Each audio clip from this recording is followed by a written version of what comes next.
Hola, buenas tardes. Hola, buenas tardes.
Vale, vamos a empezar, chicos.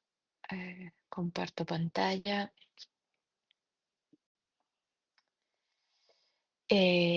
Antes de empezar la última clase de teoría, que es la de hoy, quería aclarar porque me han llegado varios correos para que todos estemos alineados y tengamos la misma referencia.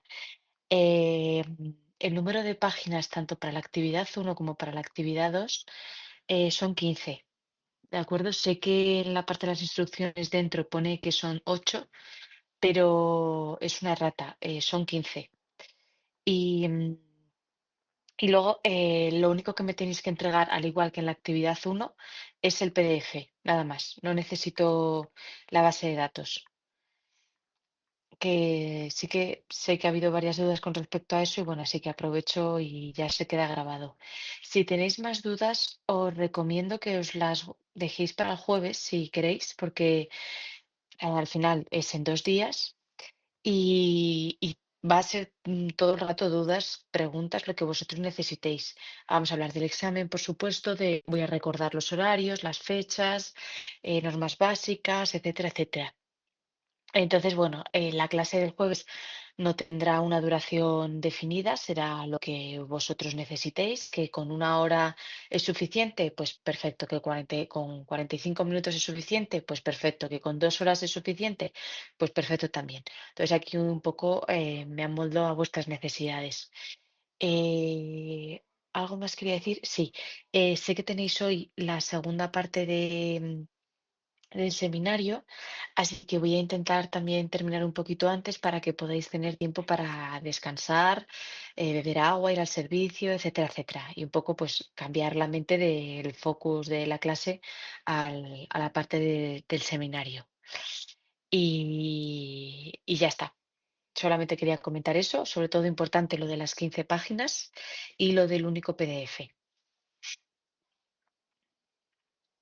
Así que, dicho esto, vamos a comenzar con la última sesión teórica de la asignatura.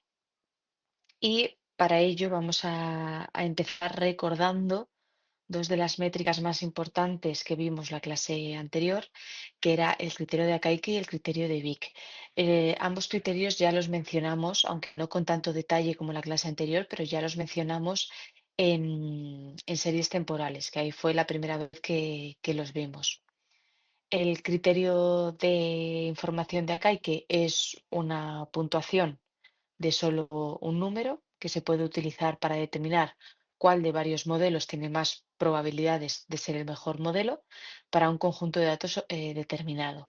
¿Por qué se dice esto? Porque acá hay que recordar que considera que el modelo correcto puede estar o no entre los estimados. Entonces, asumiendo esto, lo que hace es escoger entre los modelos disponibles el que mejores predicciones vaya a proporcionar de cara a un futuro.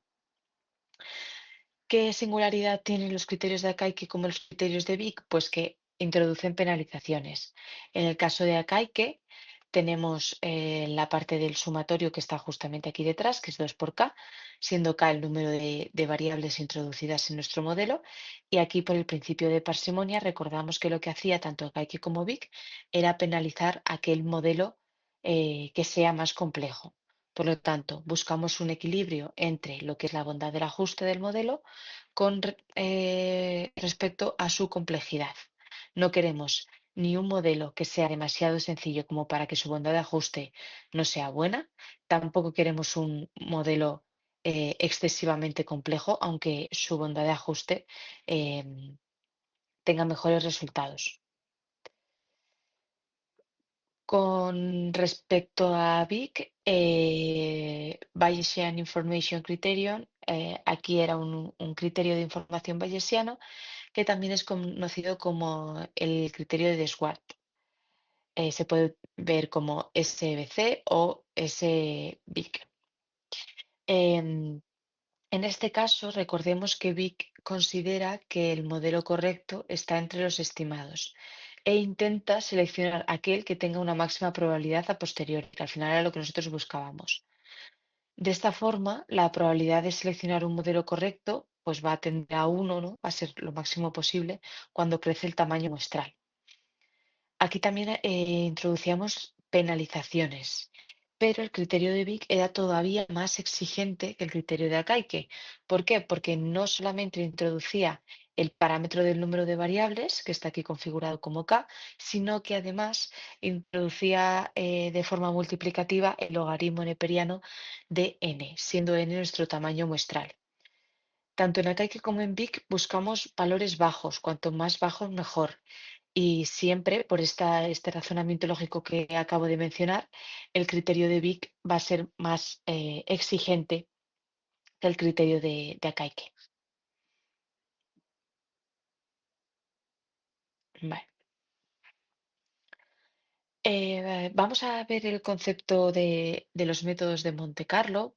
Vamos a ver un poquito de historia para que podáis introduciros al tema de la forma más liviana posible. El método de Monte Carlo fue nombrado así por la ciudad de Monte Carlo, en Mónaco, donde se juega la ruleta, el juego de azar que genera resultados aleatorios. Aquí, como curiosidad, normalmente los casinos tienen prefijada una pérdida máxima para el cliente. Es decir, cuando el cliente comienza a jugar y empieza a perder, a perder, a perder dinero, en todos los casinos hay un límite en el que cuando el cliente llega a ese límite de pérdida, le hacen abandonar la sala y por lo tanto el casino para evitar la pérdida descontrolada. Todo esto pasa en todos los casinos exceptuando en el de Monte Carlo, que además fue el primero. En el casino de Monte Carlo podéis ir y en el caso de que tengáis dinero infinito, podéis perder ese dinero infinito porque no existe este límite y nadie os va a parar. Entonces, este método surge formalmente en el año 1944. Sin embargo, ya existían prototipos y procesos anteriores que se basaban en los mismos principios. El empleo del método de Monte Carlo para fines de investigación comenzó con el desarrollo de la bomba atómica en la Segunda Guerra Mundial en el laboratorio de los Álamos. Y aquí, por si nadie lo ha visto, os recomiendo una película que, si bien quizá es un poquito más largas de lo que estamos normalmente acostumbrados, pero vamos, se pasa de forma muy amena, que es Oppenheimer. A lo mejor algunos de vosotros ya la habéis visto, pero cuenta precisamente esta historia, ¿no? Cómo se desarrolló la bomba atómica durante la Segunda Guerra Mundial, pues allí en el laboratorio de los Álamos. Es bastante curioso.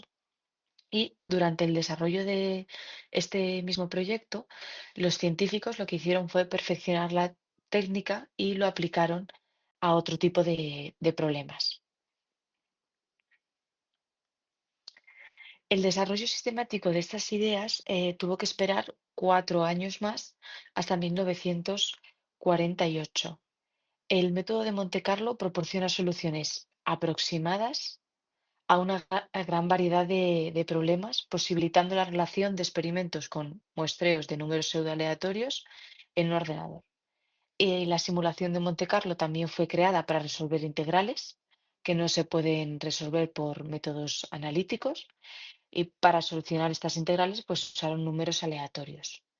Y alrededor de 1970, los desarrollos teóricos en complejidad computacional comienzan a proveer de mayor precisión para el empleo del método de Monte Carlo.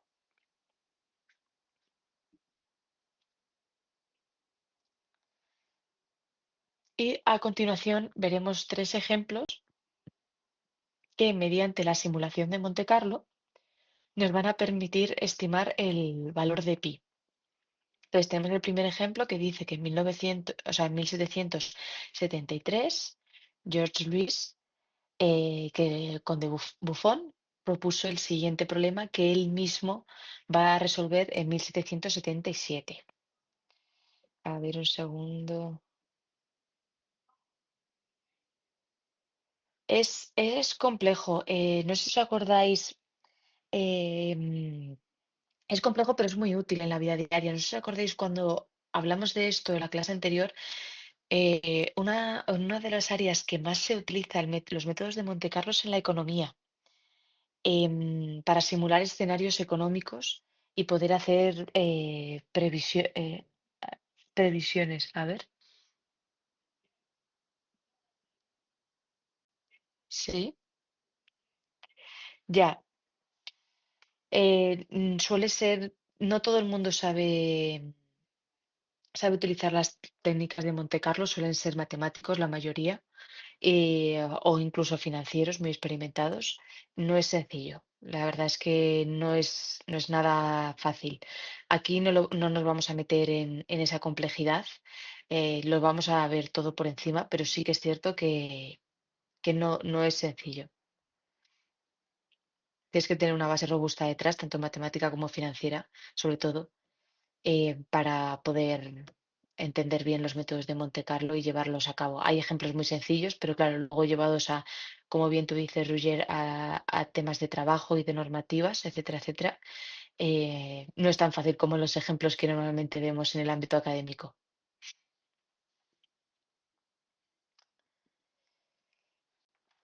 Vale. em, Él propuso el siguiente el problema que él mismo va a resolver 4 años después, demostrando la posibilidad de utilizar las distribuciones uniformes aleatorias para cálculos matemáticos. Entonces, vamos a considerar un papel horizontal en el que se han trazado rectas paralelas que están separadas a una distancia d, es decir, pintamos estas cuatro rectas, la separación entre ambas es d, sobre el que se dejan caer aleatoriamente agujas de una longitud L. ¿Cuál es la probabilidad de que las agujas crucen una recta cualquiera de las rectas paralelas? Bueno, pues Leclerc demostró que esa probabilidad es 2 por la longitud de estas agujas que hemos dejado caer de forma aleatoria, todo ello dividido entre pi por la distancia entre las rectas paralelas que tenemos aquí. Otro ejemplo. Consideremos un círculo de radio unidad circunscrito por un cuadrado. Suponiendo una lluvia uniforme sobre el cuadrado, podemos hallar el valor de pi a partir de la probabilidad de que las gotas caigan dentro del círculo. Por lo tanto, tenemos nuestro círculo circunscrito en un cuadrado y esto al final es como si fueran las agujas, pero en vez de agujas, ¿no? En vez de líneas, en este caso son puntos. Y estos puntos se dejan caer de forma totalmente aleatoria. Por lo tanto, para calcular esta probabilidad, que sería el área del círculo dividido entre el área del cuadrado, al final, si desarrollamos todas las integrales, nos lleva a que esto es pi dividido entre 4. Otro ejemplo más. Este caso es muy parecido al anterior, pero no vamos a utilizar todo el círculo. Vamos a dibujar un cuadrado y luego vamos a inscribir una proporción circular dentro de él. En este caso vamos a lanzar un número dado de puntos uniformemente sobre el cuadrado y vamos a observar qué ocurre con esos puntos. Cuenta el número de puntos dentro del cuadrado, o sea, del cuarto de círculo, perdón, es decir, aquellos que tienen una distancia desde el origen de menos de la unidad. Y la relación entre el conteo interno y el conteo total de la muestra es una estimación de la relación de las dos áreas. Es decir, el conteo interno se refiere a este conteo que está sombreado en rojo, el interno de la porción de círculo que hemos dibujado, y el conteo total teniendo en cuenta el cuadrado que circunscribe esta proporción de círculo. Entonces, ¿cómo se justifica este resultado? Pues en este procedimiento el dominio de las entradas es el cuadrado que circunscribe el cuarto de círculo. Vamos a generar entradas aleatorias esparciendo los granos, los puntos sobre el cuadrado y luego realizamos un cálculo en cada entrada y vamos a probar si cae dentro del cuadrante. A continuación, la suma de los resultados produce nuestro resultado final, que es la aproximación de pi, y recordamos que el área del círculo es pi por el radio al cuadrado, ¿no? Y también recordamos la del cuadrado. Entonces, si dividimos ambas áreas, obtenemos lo que hemos demostrado antes, que es pi dividido entre 4. Y finalmente multiplicamos por 4 para eliminar la parte del denominador y dejar únicamente pi para su estimación.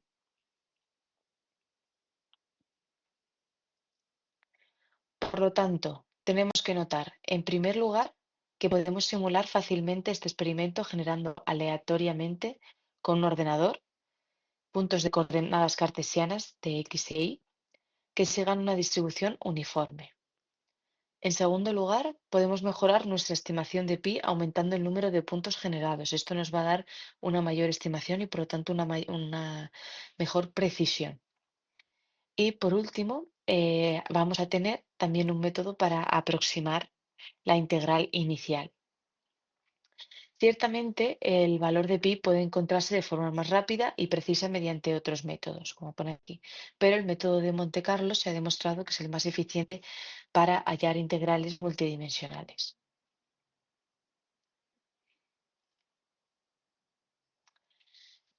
Aunque en los ejemplos anteriores hayamos mencionado la prueba aleatorio, nosotros sabemos por clases anteriores que cuando estas pruebas se trasladan a un ámbito computacional, realmente estamos hablando de pseudoaleatorios, pero hay evidencia suficiente como para considerar estos números pseudoaleatorios como aleatorios. Estas técnicas nos van a ayudar a poner solución a problemas en los que utilizando la estadística clásica no son suficientes. O sea, la estadística clásica se puede llegar a quedar corta. Entonces, notar que en los dos ejemplos anteriores es muy importante, por un lado, los puntos uniformemente distribuidos, no tiene que haber ningún tipo de sesgo en la forma en la que estos puntos se distribuyen por el espacio, sino ya, pues, obviamente, la estimación de pi, que son los ejemplos que hemos estado viendo, va a estar sesgada y por lo tanto no vamos a poder llegar a ella. Si los puntos no están distribuidos uniformemente, entonces la aproximación será muy pobre. Y que haya suficientes puntos. En este caso, la aproximación será pobre si se utilizan pocos puntos y en promedio la aproximación mejora a medida que se agregan más puntos. Pues esto es un concepto que llevamos arrastrando durante toda la asignatura en diferentes ámbitos, cuando hacemos una estimación puntual, cuando hacemos un intervalo de confianza, cuando preparamos un modelo de regresión, cuando hacemos un modelo de series temporales, cuando estamos hablando de diferencias entre la estadística clásica y la estadística bayesiana, pues al final, obviamente, cuantos más puntos y más muestra, mejor que mejor. Los métodos de Monte Carlo son métodos estadísticos que proporcionan soluciones a una gran variedad de problemas. Y actualmente se utiliza la informática para simular series de procesos estocásticos, que son procesos aleatorios o pseudoaleatorios, mediante el muestreo aleatorio de distribuciones de probabilidad. Por ejemplo, en medicina, cuando estamos hablando del estado de una enfermedad, este estado de la enfermedad, teniendo en cuenta sus posibles complicaciones, puede presentar diferentes sintomatologías, ¿no? Una persona puede estar enferma, que se le aplique un tratamiento y puede estar en fase de recuperación.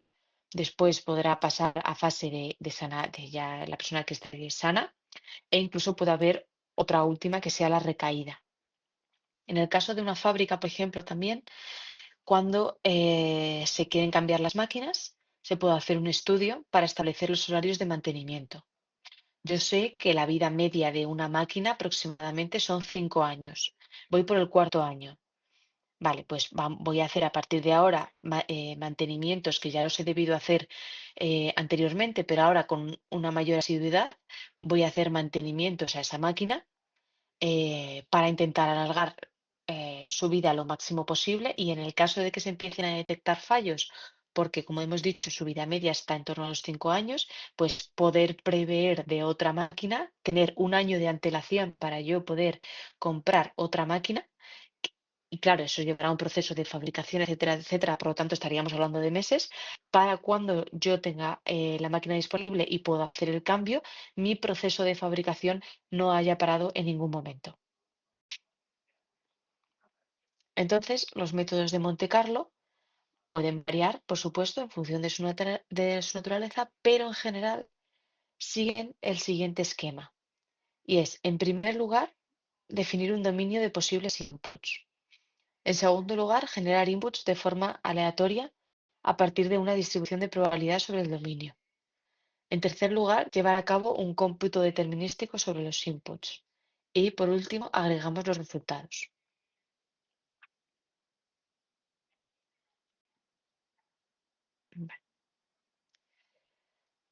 Base para los métodos de Monte Carlo. La simulación de Monte Carlo es un algoritmo que se fundamenta en la generación de números aleatorios y basa precisamente esta generación en las distribuciones acumuladas de frecuencias. Para ello, se siguen los siguientes pasos. En primer lugar, se determina la o las variables aleatorias y sus funciones de distribución de probabilidad. En segundo lugar, se genera un número aleatorio uniformemente distribuido entre 0 y 1. En tercer lugar, determina el valor de la variable aleatoria para el número aleatorio generado de acuerdo a las funciones de densidad que tengamos. A continuación, iteramos los dos pasos anteriores tantas veces como muestras necesitemos. Y finalmente tenemos dos pasos, que es calcular la media, la desviación estándar, el error y realizamos el histograma. Y por último, analizar los resultados para los distintos tamaños de nuestra muestra. Puede ocurrir que los primeros valores que obtengamos cuando hagamos todos estos pasos y todo este proceso no converjan como esperamos. Y esto es normal, o sea, dentro de lo esperado. ¿Por qué? Porque se suele necesitar muchas iteraciones para poder conseguir el resultado deseado. Entonces, hay que tener en cuenta el sesgo del lanzamiento de los puntos, en el ejemplo antes que hemos visto de pi, tener suficientes datos y además el número de iteraciones, el número de simulaciones que estamos probando. Dentro de los métodos de Monte Carlo, la generación de números aleatorios, existe un método que se llama método de transformación de variables y método de aceptación-rechazo. En este caso, tenemos el método de transformación de variables que trata de, dados unos puntos que están distribuidos uniformemente entre 0 y 1, nosotros lo que tenemos que hacer es encontrar un conjunto de datos que estén distribuidos mediante la transformación. ¿Qué es lo que estamos haciendo aquí? Estamos transformando mi distribución inicial, la que yo tengo, en otra distribución f de x, manteniendo siempre las propiedades que tiene la distribución original.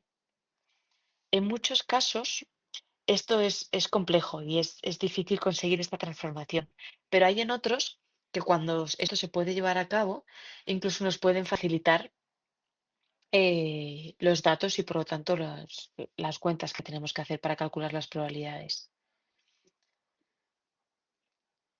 Como justamente en muchos casos este método de transformación es difícil de calcular, nosotros vamos a hacer uso del método de aceptación-rechazo y para ello vamos a ver un ejemplo. Voy a pasar por aquí, que lo vamos a ver mejor. Vale. Vamos a generar un número aleatorio X que está distribuido uniformemente entre un X mínimo y un X máximo. En el caso de que sea la distribución uniforme, como es la que tenemos aquí en este ejemplo, pues tendríamos entre 0 y 1, pero puede tomar otros valores, no tiene por qué ser estos. Vamos a generar en segundo lugar otro número aleatorio que en vez de denominarlo X, en este caso se va a denominar U, que también va a estar uniformemente distribuido, pero en este caso entre 0 y f max. Y nosotros vamos a fijarnos en el gráfico que aparece aquí. El número aleatorio que hemos generado, vamos a establecer los límites de x min, que es justamente esta línea vertical que vemos aquí, y x max. Y el segundo número aleatorio, el x min, sería traducido como 0 y el x max en este caso va a ser f max, va a ser el punto superior, la cota. Por lo tanto, ¿qué es lo que estamos viendo aquí? Estamos viendo lo mismo que en el ejemplo de círculo. Estamos haciendo un cuadrado, ¿no?, que circunscribe, en este caso, la función que hay dentro de este cuadrado, estableciendo límites inferiores e superiores. Por lo tanto, si nuestro número aleatorio es menor que la función, se va a aceptar y en el caso contrario se rechazará. ¿Esto qué significa? Que si U, el número generado de forma aleatoria, cae dentro de nuestra función, que está aquí definida, aceptaremos. Pero si este número cae dentro porque siempre va a estar dentro del cuadrado, pero fuera de la función, por el espacio que hay fuera, en ese caso quedaría rechazada. Vamos a ver otro ejemplo aquí. Vamos a generar una muestra aleatoria de 10.000 valores que sigan una distribución f de x. En este caso, f de x está definida como x elevado al cuadrado dividido entre 9. Y vamos a establecer los límites con x comprendido entre 0 y 3. El primer caso va a ser definir nuestra función y definir, por lo tanto, los límites de x.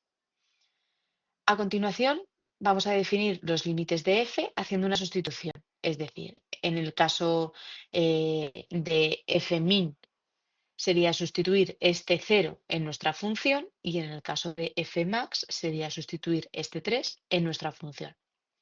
Se puede solicitar la compresión definiendo como si fuesen variables, o sea, no hace falta que lo denotemos siempre como f.min o f.max. Podemos asociarlo a variables con el nombre de c, a, b, el valor que queramos. Luego vamos a crear el loop, el bucle que genere los números aleatorios para x y para y dentro de nuestros rangos respectivos. Es decir, vamos a siempre a respetar los límites mínimos y máximos. Y dentro del loop vamos a meter en un arreglo los valores de x que cumplan la condición de aceptación. Finalmente, vamos a graficar la distribución de los valores y vamos a ver cómo quedaría. Esto se puede hacer con R. Sería muy sencillo porque lo único que tenemos que hacer es establecer las variables que hemos ido escribiendo en la slide anterior, paso a paso.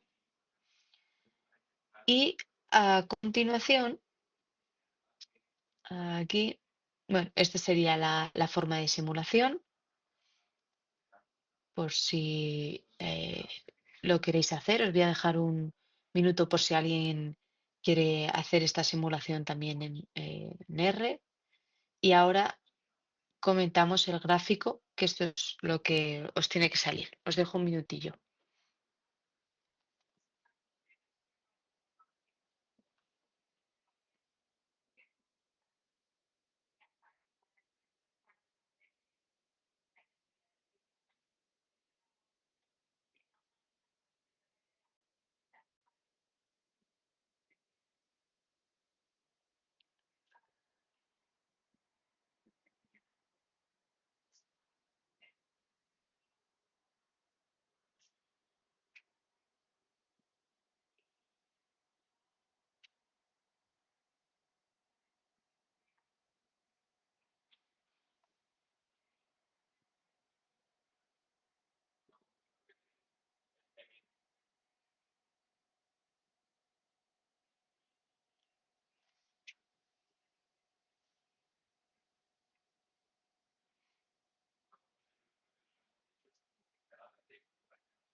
Vale, pues al final lo que tenemos con el histograma, que es el último paso que hemos mencionado, sería algo de esta forma. Por lo tanto, siguiendo las reglas que hemos establecido, estaríamos diciendo que si los puntos caen dentro de lo que son las barritas, pues estaría aceptado. Si caen fuera, por aquí justamente, en este caso estaríamos rechazando. En este ejemplo es muy favorable a la aceptación, como podéis ver, pero bueno, no tiene por qué ser siempre así. En función de la función, valga la redundancia, que tengamos y que definamos y los límites que también establezcamos, obtendremos unos resultados u otros. Siguiendo con la transformación de variables, ahora vamos a ver cómo pasar de una distribución a otra de forma teóricamente. Supongamos que un generador de números aleatorios, que da números entre 0 y 1, pues supongamos que tenemos un generador. de este tipo. También vamos a suponer que tenemos una distribución de probabilidad, que es Q de X. Y nosotros queremos hacer una transformación para que los valores, en vez de distribuirse normalmente, ahora lo hagan con otro tipo de distribución. Este tipo de distribución nueva va a estar definida en un dominio que es A y B. La función de densidad de ambas funciones tiene que ser normalizada, de forma que lo que queremos es que justamente la integral de 0 a 1 en esta nueva función sea igual a la integral de AB en la función de P que hemos definido y todo ello sea igual a la unidad. Y, por supuesto, donde ambas son funciones de probabilidad. La probabilidad de tener un número aleatorio viene dada por nuestra función Q de X y entonces al hacer el cambio de la variable, nosotros estamos haciendo también el cambio de distribución teórica. Pasamos de una distribución teórica a otra, estamos haciendo un cambio.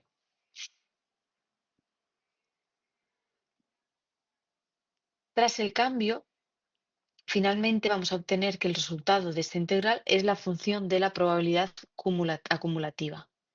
Si invertimos esta relación, finalmente tendremos la transformación de las distribuciones y por lo tanto los números aleatorios que nosotros buscamos. A partir de aquí, los números que se generen se consideran aleatorios.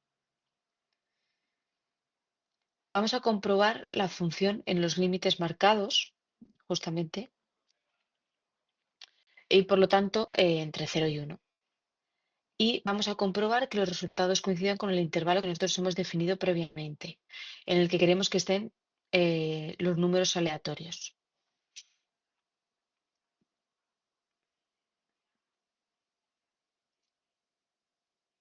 Y al final, bueno, pues justamente como aparece aquí en la demostración, si nosotros vamos siguiendo los pasos y vamos estableciendo los límites y verificando los resultados, al final vamos a tener, eh, en este caso, que cuando x vale 0, y vale 0, y cuando x vale 1, en este caso, y valdrá 2. Por tanto, la nueva distribución ya se encuentra en el rango deseado y hemos cambiado de una distribución teórica a otra.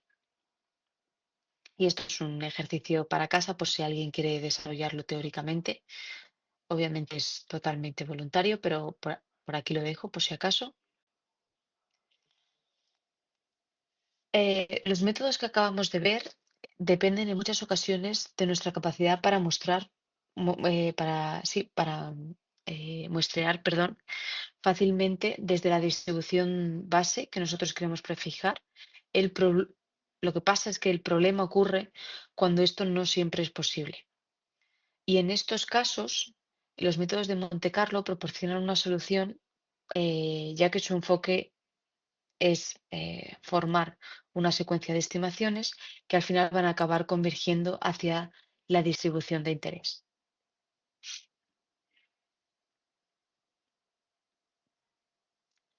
Y dentro de justamente este ámbito hay otro concepto que se conoce como cadenas de Markov. Y antes de definir qué es una cadena de Markov, vamos a recordar algunos conceptos, como por ejemplo, qué es un proceso estocástico. Un proceso estocástico se emplea para caracterizar una sucesión de variables aleatorias que evolucionan en función de otra variable, generalmente es el tiempo. Y una realización del proceso es un conjunto particular de valores en un tiempo t, en un tiempo determinado t.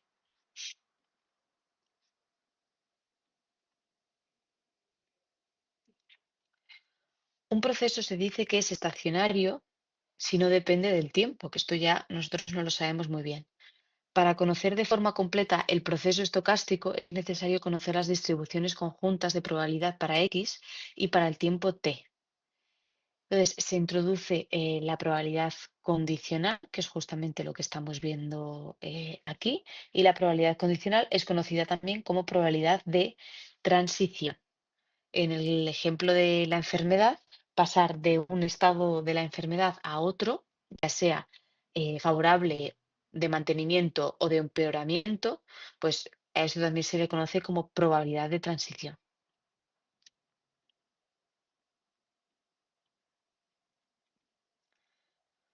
Un proceso de Markov es un proceso estocástico que satisface la propiedad de Markov, que a veces es llamada sin memoria. En términos generales, es un proceso para el cual se puede hacer predicciones con respecto a los resultados futuros, basándose únicamente en su estado actual. Y lo que es más importante, tales predicciones son tan buenas como las que se podría hacer conociendo la historia completa del proceso. Por lo tanto, esto nos ahorra mucho, porque no, en la mayoría de los casos, no vamos a tener la suerte de conocer la historia completa del proceso. En otras palabras, condicionado al estado presente del sistema, sus estados futuros y pasado son totalmente independientes.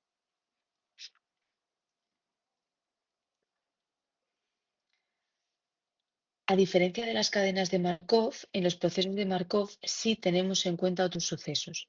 En este caso, el que ha pasado justo anteriormente. La definición afirma que en los procesos estocásticos, la probabilidad de que algo suceda solamente depende del pasado histórico de la realidad que estamos estudiando ahora mismo y no de ningún otro momento. Entonces, por este motivo, a menudo se dice que las cadenas cuentan con memoria. Y justamente aquí se refleja en esta fórmula que tenéis aquí en la primera, la propiedad fundamental. Lo que la cadena experimente en un momento t más 1 solamente depende de lo que haya pasado en el momento t, que es justamente lo que hemos dicho. Y sí tenemos en cuenta otros sucesos, pero en este caso tenemos en cuenta lo que ha pasado justamente, o sea, justamente el paso anteriormente, ¿no?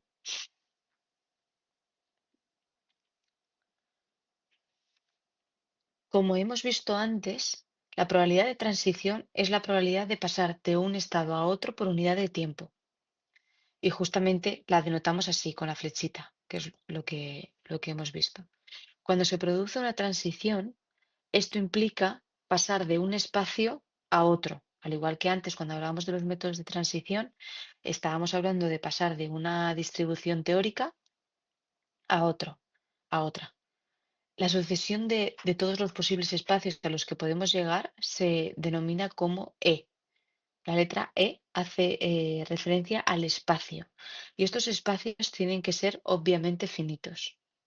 En el caso, por ejemplo, cuando calculamos las probabilidades de un dado, pues nuestro espacio sería desde 1 hasta 6. Yo puedo calcular la probabilidad de sacar un 1 en un dado, de sacar en un 2, un 3, un 4, un 5, un 6.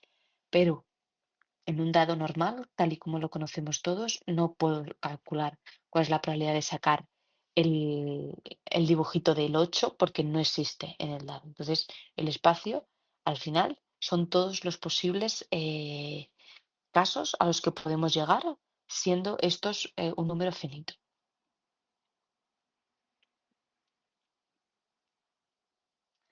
Aquí en este grafo se puede ver claramente el ejemplo del estado de la enfermedad. Imaginad que el primer estado es que la persona tenga fiebre. El segundo es que la persona con medicación mejore. Y por último, una recaída en el caso del E3. Aquí tendría que haber otro nodo de recuperación, tal y como lo hemos definido, pero bueno, este, como hemos dicho, es opcional. Pero esto precisamente es lo que se quiere representar. Solamente el estado anterior va a condicionar mi estado actual. Si yo ahora mismo estoy sano, eso puede ser porque antes haya tenido fiebre o porque antes haya tenido una recaída. Y esto puede sucederse tantas veces como sea necesario. O sea, yo puedo pasar por todos estos estados infinitas veces. Puedo estar enfermo, tener una recaída y pasar a estar sano, pero luego tener fiebre y por lo tanto volver a recaer. Y luego volver a tener fiebre y con la fiebre y la medicación pasar a un estado sano. Ya, perdón, que he estornudado y he cerrado el micro. Por lo tanto, Aquí tenemos un conjunto de m estados, en este caso son tres, pero podrían ser m, exhaustivos y mutuamente excluyentes. Si yo estoy enfermo, no estoy sano. Si yo tengo fiebre, ni estoy sano, ni estoy en recaída, ni estoy en un proceso de enfermo. Luego tengo un proceso de recaída y luego tengo un proceso de recuperación y por lo tanto de estar sano otra vez. El ciclo de Markov, que es como el paso, ¿no? Es el periodo de tiempo que sirve de base para experimentar las transiciones entre los estados. Por ejemplo, un mes, si es en el caso de una enfermedad. Si es una enfermedad común o, bueno, más o menos común, tú puedes estar un mes con un constipado. En el caso de enfermedades más graves, pues este periodo de tiempo puede extenderse a- a meses superiores o años. En este caso, es un grafo totalmente dirigido porque las flechitas nos están indicando a qué estado pasamos con cierta probabilidad. Por lo tanto, aquí tenemos probabilidades de transición entre estados. Si nosotros quisiésemos eh, reflejarlo en forma de matriz, esto se puede hacer y lo vamos a ver ahora en dos, tres slides más adelante. Y también tenemos la distribución inicial del sistema entre los m estados posibles, cómo podemos pasar de uno a otro y las distribuciones entre los estados. Un ejemplo simple, variables independientes, una sucesión de variables aleatorias independientes con una misma distribución, mu, en E, que es un espacio, es un ejemplo elemental de la cadena de Markov. Da igual el estado en el que se esté, porque siempre se obtiene el mismo resultado. Como aquí tenemos mu en E, significa que el valor de mu es constante, es fijo para todo el espacio. Por eso digo que es independiente del estado en el que esté, en el que me encuentre. Una cadena de Markov es homogénea cuando la probabilidad de pasar de un estado I al J no depende del instante de tiempo en el que nos encontremos, sino que depende de otros sucesos. Las probabilidades de pasar entre los estados pueden resumirse en una matriz que se conoce como matriz de transición y aparece denotada por una T y entre paréntesis una P. O simplemente también lo podéis encontrar como una P únicamente. Entonces, una distribución de probabilidad P o T de P en el conjunto de posibles estados se dice distribución estacionaria cuando, en este caso, dentro de P para un estado tenemos también un tiempo. Esto es igual a una probabilidad X. Recordemos los procesos estocásticos estacionarios. Su interés reside en que si existe la distribución estacionaria, entonces la cadena de Markov siempre converge a dicha distribución, independientemente de la distribución de probabilidad inicial que nosotros consideremos.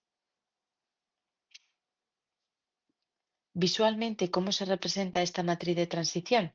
Pues justamente como vemos aquí. Aquí tenemos una matriz. En este caso tenemos la primera probabilidad que va a ser del 0 al 0. Es decir, si nosotros volvemos a fijarnos aquí y suponemos que este es nuestro estado 0, sería del 0 al 0, es decir, del 0 al 0. Vuelvo a mi mismo estado, por lo tanto 0,5. El segundo sería del 0 al 1, suponiendo, bueno, aquí hemos empezado por el 0, ¿no? Podríamos haber empezado por la unidad, pero del 0 al 1, pues en este caso sería ese 0,2. Y así sucesivamente.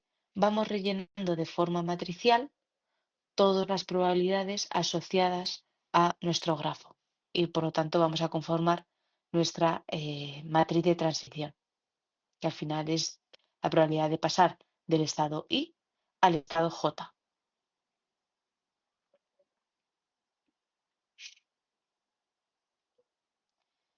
La suma de cada una de las probabilidades, como podréis entender, es 1, la suma de ellas. Si queremos calcular la probabilidad en un estado concreto, no tenemos más que calcular la probabilidad de cada uno de los subestados. Aplicando al caso de igual a cero, se denomina como vector de probabilidad en el estado inicial.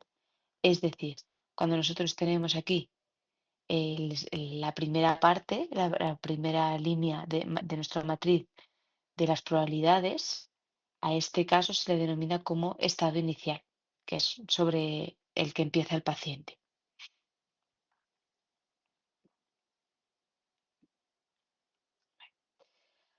Para una cadena de Markov homogénea, justamente se puede demostrar que nuestra P en un momento n es igual a nuestra P en nuestro estado inicial por la matriz de transición elevado a n. Entonces, que la distribución de probabilidad de una cadena de Markov homogénea está completamente determinada por la matriz de probabilidad de transición de un paso P y además el vector de probabilidad en el estado inicial.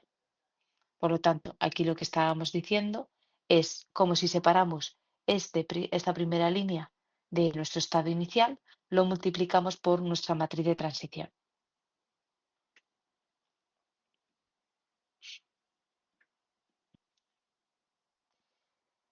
Un diagrama de transición de estados de una cadena de Markov de estados finitos es un diagrama de líneas con un vértice correspondiente a cada estado y una línea dirigida entre dos vértices, que sería el estado I y el estado J, si esta probabilidad entre los dos estados es mayor que cero. Obviamente siempre tiene que ser mayor que cero. Para el siguiente diagrama de transición de estados, pues en este caso, ¿cuál sería la matriz de probabilidad? Bueno, pues ya lo hemos comentado antes. Sería ir estado por estado. Primero calculamos E1 consigo mismo, E1 con E2, E1 con E3. Pasamos al siguiente estado. E2 consigo mismo, E2 con respecto a E1, E2 con respecto a E3 y así sucesivamente. Vamos anotando todas las probabilidades y al final tenemos nuestra matriz de transición. Los métodos de Monte Carlo, además de ser utilizados para la inferencia bayesiana, también se pueden utilizar para simular valores de una distribución de la que no es fácil generar muestras, o incluso se puede aplicar al ámbito también de la inteligencia artificial, y más concretamente en las áreas de Machine Learning y Deep Learning. Algunos de los algoritmos más utilizados son el de Metropolis Hastings y el muestreo de Gibbs. Y ahora vamos a ver, a ver si es. Vale, un poquito más adelante vamos a ver cada uno de ellos más en detalle. Aquí tenemos un ejemplo de cadenas de Markov de forma bayesiana.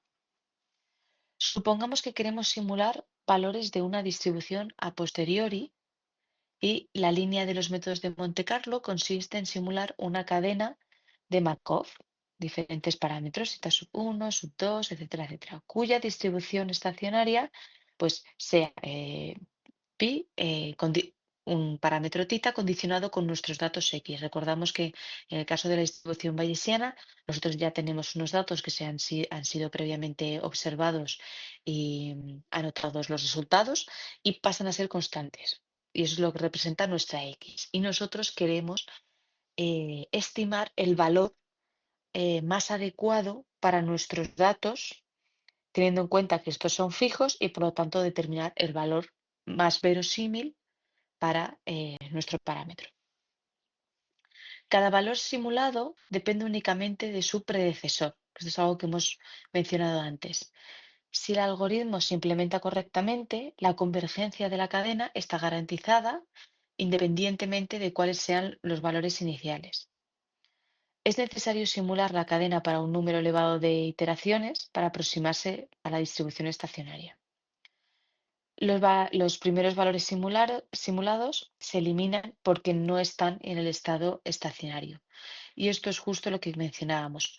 Puede ocurrir que las primeras iteraciones no lleguemos de forma sencilla a lo que buscamos, simplemente necesitamos seguir iterando un número mm, amplio de veces para poder llegar precisamente a ese estado que queremos demostrar.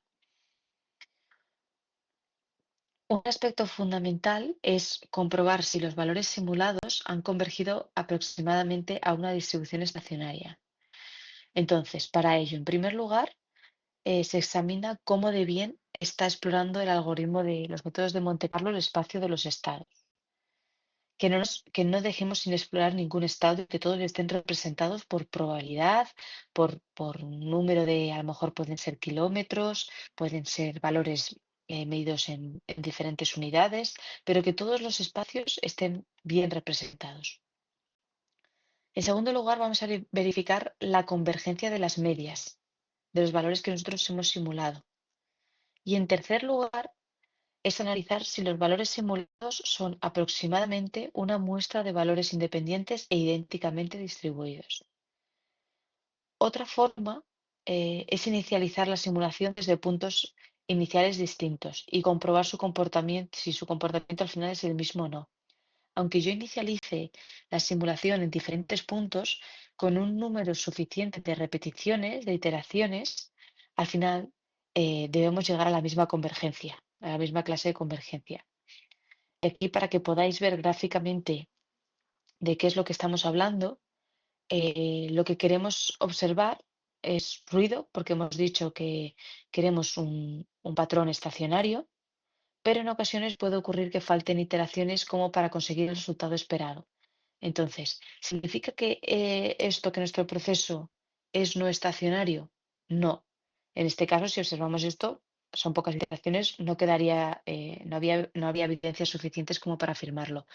Pero si pasamos ya a este plano, con muchísimas iteraciones, aquí ya sí podemos afirmar que hemos conseguido esa estacionalidad que veníamos buscando. Otra opción diferente es comprobar si las medias convergen. En este caso, para examinar la convergencia de las medias, a posteriori, se puede graficar el valor de la media muestral de los valores simulados en función de t y verificar si han convergido. Entonces, parece que tras 3.000 iteraciones aproximadamente, las medias han convergido, así que una posibilidad es usar 3.000 iteraciones de burn-in. Y por último, otro método es el análisis de la correlación. En este caso, se pueden graficar las funciones de autocorrelación de los valores que hemos generado y, en general, cómo se simulan los valores de la cadena de Markov. Observamos los valores de nuestro parámetro θ sub t que tienen que estar correlacionadas positivamente. Y en este gráfico, la autocorrelación parece que desaparece sobre el periodo 9. Entonces, una posibilidad es guardar los valores que hemos simulado cada 9 iteraciones. Y de esta forma vamos a tener una muestra de valores que sean aproximadamente independientes.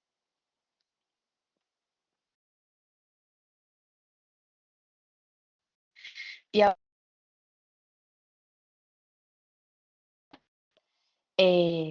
los tres métodos más conocidos de Monte Carlo.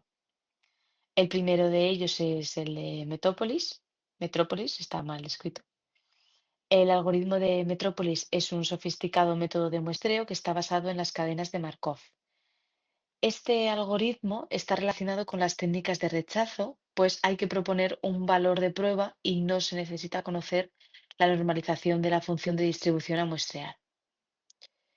En el caso de Metropolis Hastings, es uno de los principales algoritmos de los métodos de Monte Carlo y la idea de este algoritmo es simular una cadena de Markov tal que su distribución estacionaria coincida con la distribución a simular. Y por último, tenemos el muestreo de Gibbs, que es uno de los más usados para el remuestreo, que puede verse como un caso particular de justamente el método anterior que hemos visto, de Metropolis Hastings, pero en este caso por bloques, en el cual las densidades propuestas coinciden con las distribuciones a posteriori, que están condicionadas de modo que la probabilidad de aceptar es siempre 1 y por lo tanto no hay rechazo. También dentro de un algoritmo de muestreo de Monte Carlo se pueden combinar varios tipos de de métodos, o sea, no tiene por qué utilizarse uno y, por lo tanto que el resto no se puedan utilizar y que sea excluyente. Se pueden hacer combinaciones. Cuando las distribuciones a posteriori condicionales no son fáciles de simular, se pueden combinar también con métodos de simulación de Monte Carlo directa del tipo de aceptación-rechazo, entre otros, que hay más métodos. Estos son los principales únicamente.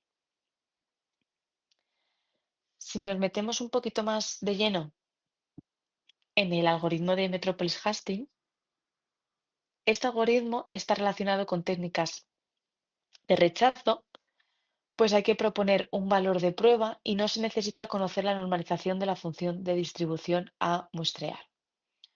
Como hemos explicado en clases anteriores, en la inferencia bayesiana, el análisis incluye estudio una distribución a posteriori de la que nosotros queremos muestrear y por lo tanto hacer una inferencia. En este sentido, comentamos que como en general no hay un método para muestrear de distribuciones de altas dimensiones, se construye una cadena de Markov cuya distribución estacionaria sea nuestra distribución a posteriori. En el caso del muestreo de Gibbs, es un método muy utilizado para generar muestras de vectores aleatorios y la principal característica es que la cadena de Markov que subyace es construida de una sucesión de distribuciones condicionales. El método consiste en el empleo de distribuciones condicionales completas de los parámetros como la distribución de transición de la cadena de Markov y el muestreo de Gibbs se usa cuando la distribución condicional a posteriori tiene forma de una densidad de probabilidad con un patrón que se conoce. Por lo tanto, una distribución que ya es conocida.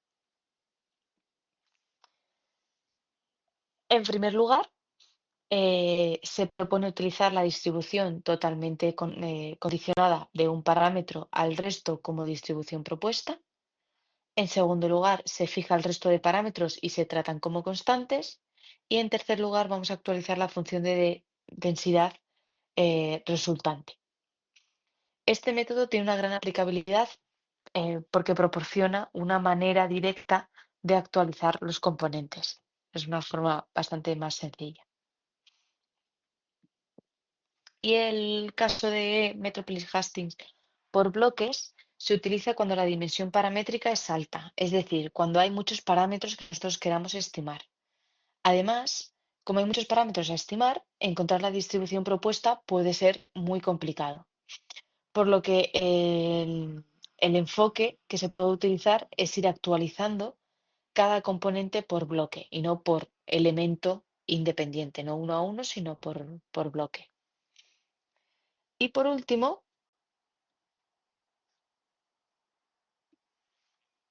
tenemos que esto quiere decir que la distribución propuesta puede depender del resto de componentes del vector y de sí misma en la iteración anterior. Entonces, si se han actualizado algunos antes en la misma iteración, pueden actualizarse los siguientes. Y por lo tanto, para cada componente del vector tendremos una probabilidad de aceptación al estilo anterior con sus modificaciones pertinentes. Vale, esto sería todo. Os he dejado aquí bastante anexo por si queréis ver algunas pruebas de estos métodos que hemos ido viendo, de Metropolis Hastings, de Gibbs. Aquí ya de forma más teórica se van definiendo cada uno de ellos e incluso, aquí un poquito más de teoría, incluso demostraciones en R. Aquí primero lo escribimos de forma teórica, qué es lo que habría que hacer, cómo tendríamos que simular y utilizar el algoritmo de Metropolis Hastings, y aquí ya pasamos a verlo con R. Por si alguna vez lo necesitáis, aquí está definido de forma muy rudimentaria, muy rústica. Sí que es cierto que actualmente hay algoritmos que esto ya pues lo hacen con pocas líneas de código y no hace falta hacer todo esto. Pero bueno, me parecía interesante que pudierais tener esta parte por si acaso en algún momento os es de utilidad. Por lo tanto, por ejemplo, aquí vemos con el número de iteraciones suficientes que no siempre tiene por qué ser excesivamente grande. Antes, por ejemplo, con 2000 iteraciones, creo que era el ejemplo anterior, no se llegaba a converger, o sea, no llegábamos a ver ningún tipo de estacionalidad. Y en este caso, con 5000 únicamente, pues únicamente, ¿no? Entendedme, ya obviamente se ve aquí otro patrón totalmente diferente, se puede dar por bueno. Mientras que en el ejemplo anterior necesitábamos 10.000. Entonces, bueno, que sepáis que esto es el anexo, hace referencia a ejemplos teóricos y prácticos en R sobre este tipo de algoritmos, por si alguien quiere explorar un poco más sobre ellos. Pero bueno, esto sería todo en cuanto a la asignatura. Em, Quería recordaros, eh, a ver, voy a consultar un momento, lo volveré a recordar el próximo día, pero, a ver. 26, vale. Se va acabando el plazo para el foro de debate. Entonces, por favor, si alguien solo ha comentado una vez, que aproveche para comentar una segunda, porque si no tendrá un cero en la calificación y es un punto prácticamente regalado. También quería comentaros que he dejado donde sube el temario, en el contenido de la asignatura, a ver, materiales del docente, temario de la asignatura, la sesión 12 que he subido hoy. Esta sesión 12 es un PDF de 83 páginas que resume la asignatura, que ya os lo comenté. No significa que tengáis que estudiar solamente de esto. Es un pequeño resumen por si después del estudio os ayuda a repasar conceptos clave, pero no quiero que os fijéis solo en esto para el estudio. Y vale, por mi parte yo creo que ya estaría. Os he explicado todo lo nuevo que he introducido. Y al principio de la clase también le he comentado las dudas que quería aclarar con respecto al número de páginas y a la entrega. Y bueno, si alguien quiere aprovechar para hacer alguna pregunta, que se sienta libre de hacerlo. Aún así, yo os aconsejo que el jueves vamos a tener toda la clase para dudas y explicaciones, lo que vosotros queráis. Si queréis dejarlo para el jueves, pues también perfecto por mi parte, no hay ningún problema. Ah, perdón. Sí, ahora recordando. Me preguntó Endica si podía trazar la actividad 1 por petición general y os imagino que os lo habrá trasladado, pero como no puse al final el anuncio, eh, os lo comento por aquí. Se atrasó al 6 de marzo. Entonces, todas las actividades, tanto la 1 como la 2, se entregan junto con el examen, junto con el día del examen, toda la vez. Si alguien obviamente ha terminado, está seguro de que no va a cambiar nada y quiere entregarlo ya, pues estupendo. Si alguien quiere entregarlo ya y luego hacer algún tipo de modificación, sabéis que tenéis hasta 3 intentos para ambas actividades, pero bueno, que la fecha de entrega se ha retrasado.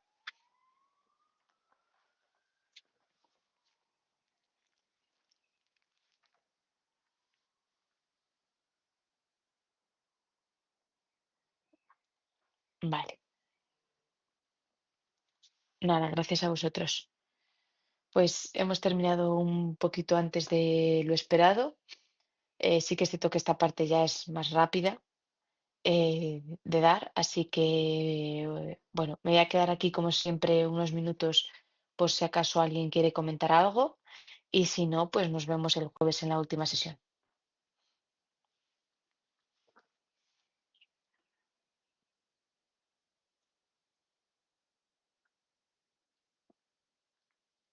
Gracias a vosotros.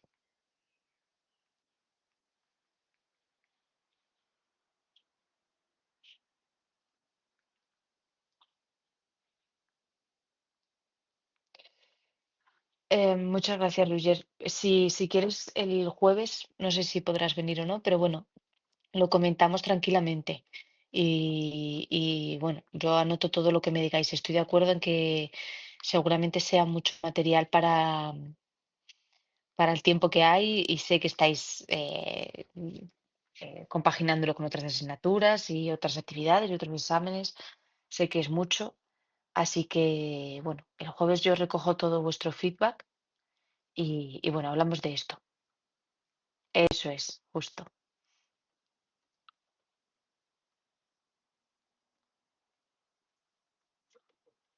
Hasta luego.